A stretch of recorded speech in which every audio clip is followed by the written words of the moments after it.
Marco എന്ന ചിത്രത്തിൻ്റെ 20-ാം ദിവസത്തെ തമിഴ്നാട് ബോക്സ് ഓഫീസ് കളക്ഷൻ റിപ്പോർട്ടാണ് ഇന്നൊരു വീഡിയോ ഭാഗത്ത് ഉൾപ്പെടുത്തിയിരിക്കുന്നത്. വീഡിയോയിലേക്ക് വരുമ്പോൾ വീഡിയോ ലൈക്ക് ചെയ്യുക, ചാനൽ സബ്സ്ക്രൈബ് ചെയ്യുക. ജനുവരി മാസം ഇനിയും ധാരാളം ചിത്രങ്ങൾ അങ്ങോട്ട് OTT റിലീസ് ചെയ്യും. നമ്മുടെ ചാനൽ ഭാഗം പരിശോധിച്ചാൽ നിങ്ങൾക്ക് ആ വീഡിയോയ്ക്ക് കാണാൻ വേണ്ടി സാധിക്കുന്നതായിരിക്കും.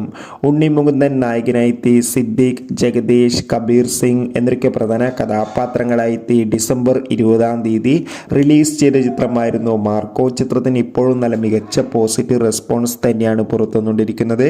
അതുകൊണ്ട് തന്നെ എല്ലാ സിനിമാ പ്രേമികളും ഒരേപോലെയാണ് ചിത്രത്തിൻ്റെ ഓരോ ദിവസത്തെയും കളക്ഷൻ റിപ്പോർട്ട് അറിയാൻ വേണ്ടി കാത്തിരിക്കുന്നത്. ഫൈനലി ചിത്രത്തിൻ്റെ 20-ാം ദിവസത്തെ ഇന്ത്യ കളക്ഷൻ റിപ്പോർട്ടൊക്കെ പുറത്തുവന്നിരിക്കുകയാണ്. ചിത്രത്തിന് ഇന്നും ഇന്ത്യയിൽ മികച്ചൊരു ബുക്കിംഗ് ആണ്. അതേ ബുക്കിംഗ് തന്നെയാണ് തമിഴ്നാട്ടിലും നടക്കുന്നത്. തമിഴ്നാട്ടിൽ നിന്ന് മാത്രം ഇന്ന് ഏകദേശം 25 ലക്ഷത്തിൻ്റെ അടുത്ത് വരെ കളക്ഷൻ നേടിയെടുക്കാൻ വേണ്ടി സാധിക്കുമെന്നാണ് ട്രാക്കിംഗ് റിപ്പോർട്ടുകൾ സൂചിപ്പിക്കുന്നത്. കാത്തിരിക്കാം വരും ദിവസങ്ങളിലെ കളക്ഷൻ റിപ്പോർട്ടിനായി. Bye bye.